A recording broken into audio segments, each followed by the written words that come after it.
बिस्मिल्लाहिर्रहमानिर्रहीम। इय्याका नअबुदु व इय्याका नस्तईन। ये दूसरी दफ़ा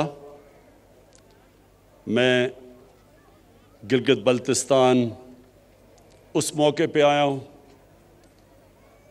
जो एक खुशी का मौका है कि जिधर 73 साल पहले यहाँ के गिलगित स्काउट्स ने अपनी जान की कुर्बानी दे के गिलगित बल्तिस्तान को आज़ाद करवाया। तो मुझे आज बड़ी खुशी है कि मैं अब दूसरी दफ़ा फिर दूसरे साल फिर यहाँ आपके साथ खुशी बनाने आया हूँ। और इंशाअल्लाह जब तक मैं वज़ीर आज़म रहूँगा मेरी हमेशा कोशिश होगी कि ये जो दिन है 1 नवंबर ये मैं आपके साथ गुजारूं।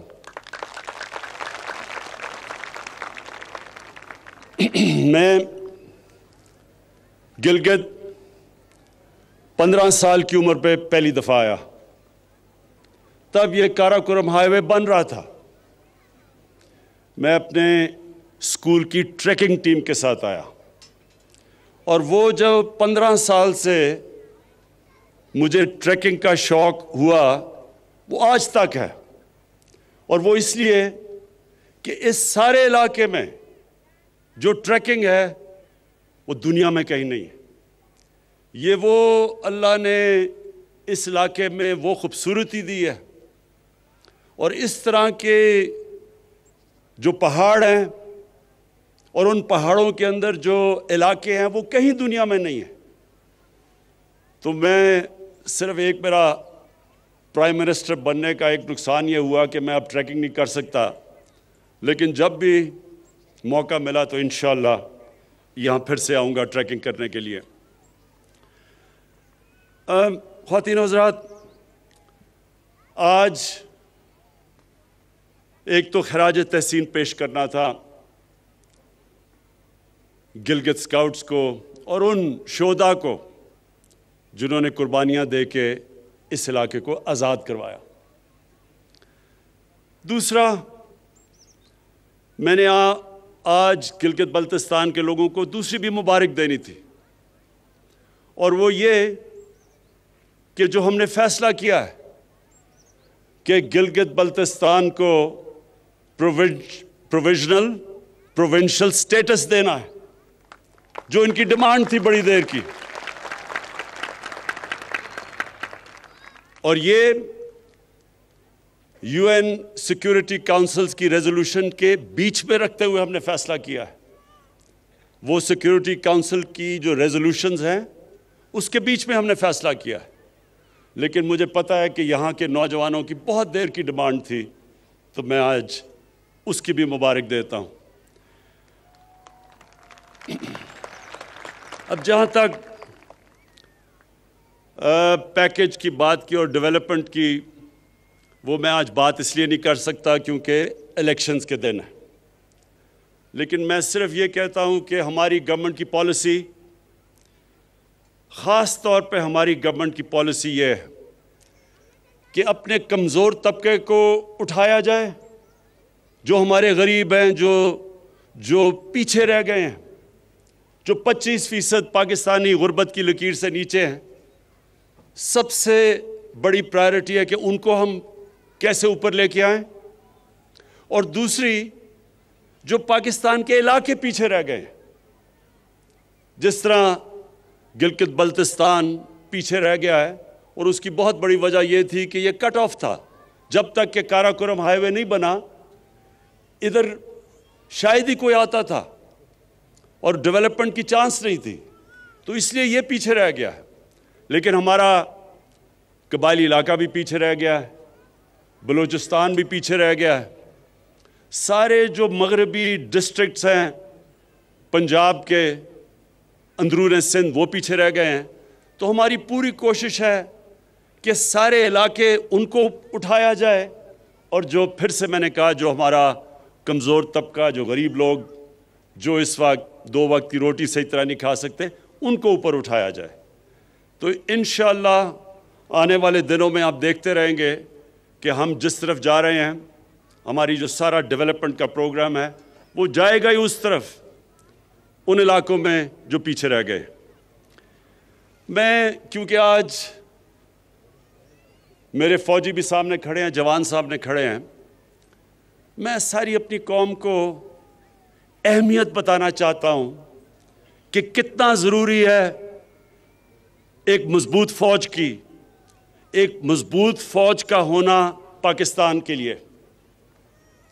ये मैं अपनी सारी कौम को भी बताना चाहता हूं। आज अब सारी मुसलमान दुनिया में देखें, शुरू करें लिबिया से, फिर सोमालिया पे जाएं, फिर सीरिया जाएं, फिर यमन जाएं, फिर अफगानिस्तान को देखें, फिर इराक को देखें, तबाही मची हुई है। या जंगें हो चुकी हैं या हो रही हैं, लेकिन अवाम मुश्किल में है, मुश्किलों का सामना कर रहे हैं लोग। और उसके बाद ये देखें कि हमारे मुल्क का जो इस वक्त हमसाया है, हिंदुस्तान में आज वो हुकूमत आई है जो पिछले 73 साल में सबसे ज़्यादा इंतहा पसंद, मुसलमानों से और पाकिस्तान से नफरत करने वाली, जो वो हिंदुस्तान में मुसलमानों से कर रहे हैं, जो दो उन्होंने कानून बनाए, सिटीजनशिप लॉ और एक और रजिस्ट्रेशन लॉ, ये है ही मुसलमानों की तरफ कि उनको एक बराबर का शहरी हिंदुस्तान में ना समझा जाए। और जो उन्होंने कश्मीर में किया 5 अगस्त 2019 को, किसी हिंदुस्तान की हुकूमत ने वो नहीं किया कश्मीर के लोगों से, जो इस इंतहा पसंद, रेसिस्ट, टोटलिटेरियन, जो रेशल सुप्रीमेसी में बिलीव करती है, बाकी इंसानों को बराबर नहीं समझती, हिंदुत्वता का जो नारा लेके आई है, उन्होंने जो कश्मीरियों पर जुल्म किया, कभी इस तरह का जुल्म पहले नहीं हुआ। तो उस तनाजुर में देखना चाहिए कि कितनी ज़रूरत है आज हमें एक मजबूत पाकिस्तान की फ़ौज की और सिक्योरिटी फोर्सेस की। कोई हफ्ता नहीं गुजरता जब हमारे सिक्योरिटी फोर्सेस अपनी जान की कुर्बानियां नहीं देते। पुराने कबायली इलाका जो मर्ज डिस्ट्रिक्ट्स हैं, आप उधर से लेके आप बलूचिस्तान, कराची में भी कभी कभी एक पूरा प्लान से पाकिस्तान के खिलाफ दहशतगर्दी की जा रही है। और कौन इनके सामने खड़ा है? हमारे फौजी, हमारी सिक्योरिटी फोर्सेस, जो अपनी जान की कुर्बानियां देती है। और हम वो खुशकिस्मत मुल्क हैं कि जो पिछले 15 साल में जिस तरह की 15 साल में दहशतगर्दी पाकिस्तान में हुई, और जो हमारे दुश्मनों ने पूरा फ़ायदा उठाया उससे और हमें डिस्टेबलाइज करने की कोशिश की, हम अपनी आज सिक्योरिटी फोर्सेस को दाद देते हैं कि इनकी वजह से आज पाकिस्तान महफूज है, और इनकी वजह से, इनकी कुर्बानियों की वजह से आज हमारा वो हाल नहीं है जो कई और मुसलमान मुल्कों का हाल है। और हमें यह भी पता है कि ये जो नरेंद्र मोदी की हुकूमत है, ये हर किस्म का अंदर इंतशार सिर्फ दहशतगर्दी के जरिए नहीं, जो इनका कुलभूषण यादव ने जो बताया कि कैसे बलूचिस्तान में और कराची में उसकी मिशन थी दहशतगर्दी करने की, ये अंदर और इंतशार फैला रहे हैं। शिया सुन्नी की लड़ाई, प्लान किया हुआ था कि शिया और सुन्नी के आलमों को कत्ल करवाएं ताकि इंतशार फैले। और वो भी मैं आज दाद देता हूं अपनी इंटेलिजेंस एजेंसीज को कि जिन्होंने बहुत इनके प्रोग्राम थे इंतशार फैलाने के, वो पाश किए। मैं आज जो आखिर में बात करना चाहता हूँ वो एक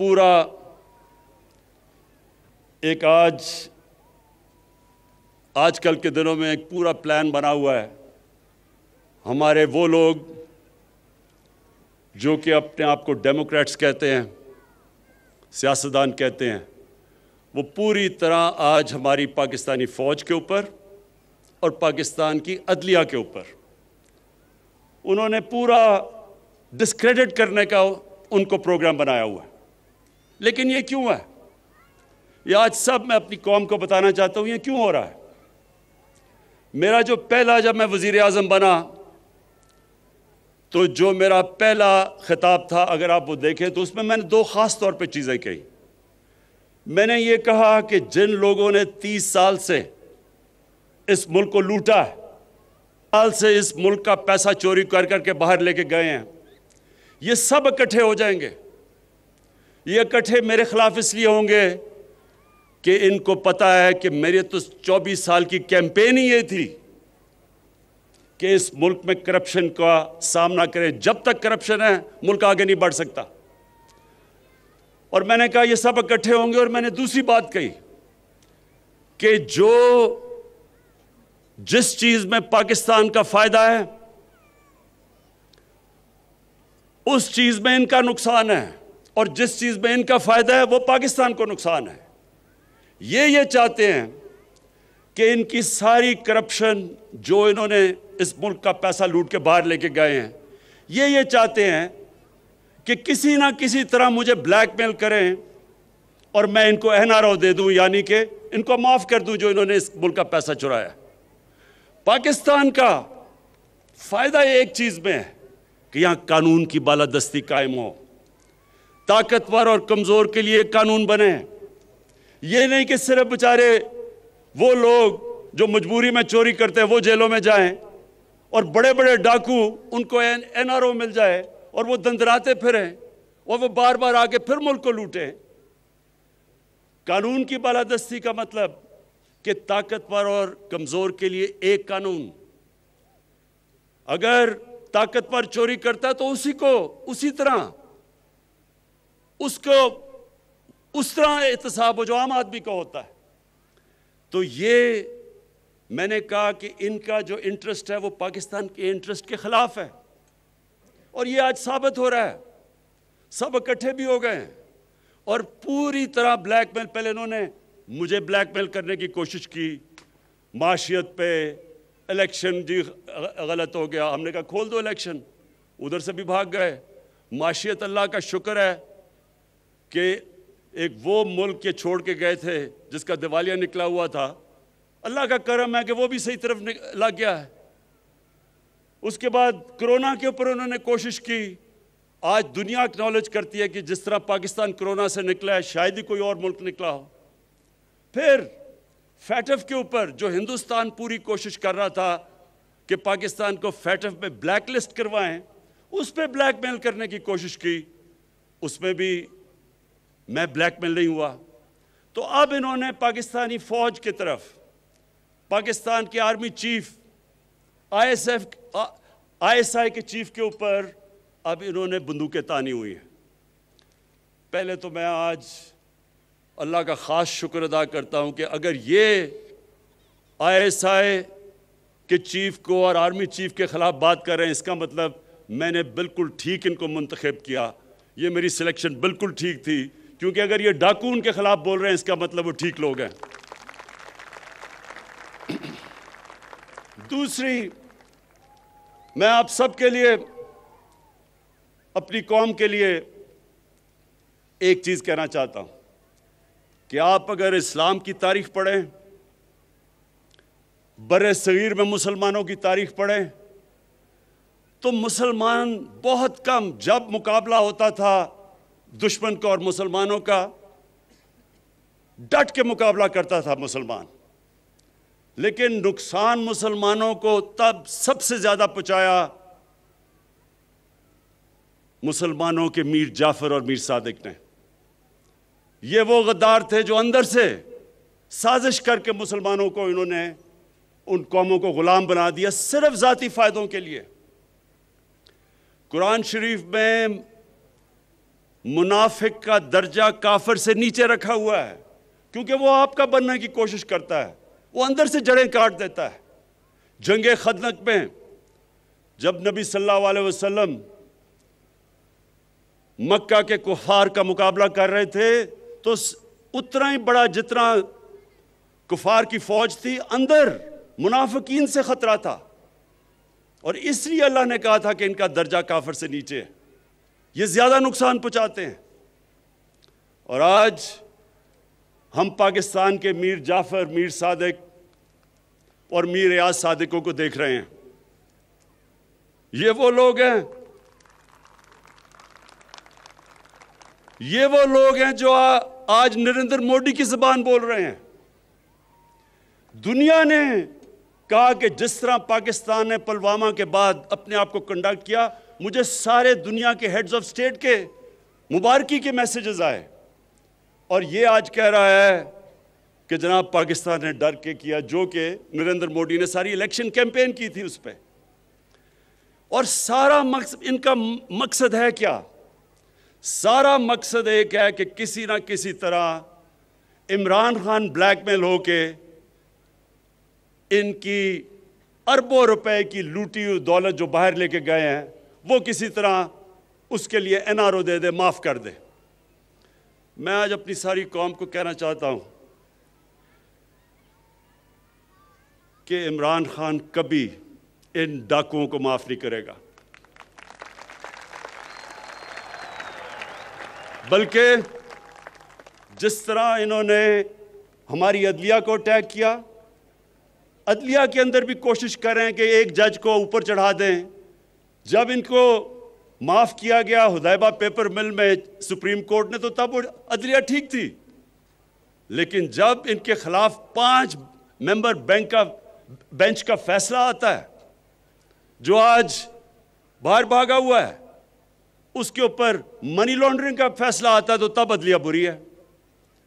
उसी तरह जो फौज के ऊपर प्रेशर डाला हुआ है, ये सिर्फ और सिर्फ कोशिश है कि किसी तरह हम इतने प्रेशर में आए कि हम इनको माफ कर दें। अब तक मेरा पूरा जोर था पाकिस्तान की माशियत ठीक करने का, क्योंकि हमारे मुल्क की माशियत का बहुत बुरा हाल था। माशियत के ऊपर अभी भी मैं जोर लगाऊंगा। ये मैं आप सबको कह दूं कि अभी भी इंशाल्लाह माशियत पे जोर लगा रहे हैं, क्योंकि वो अल्लाह का करम है, सही तरफ निकल गई है। लेकिन अब मैं कानून की बालादस्ती के ऊपर उतना ही जोर लगाऊंगा।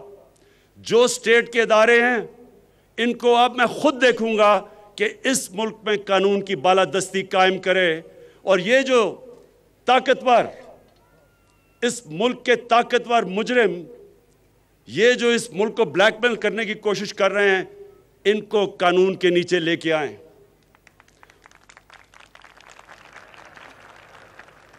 और इंशाअल्लाह आने वाले दिनों में आप देखेंगे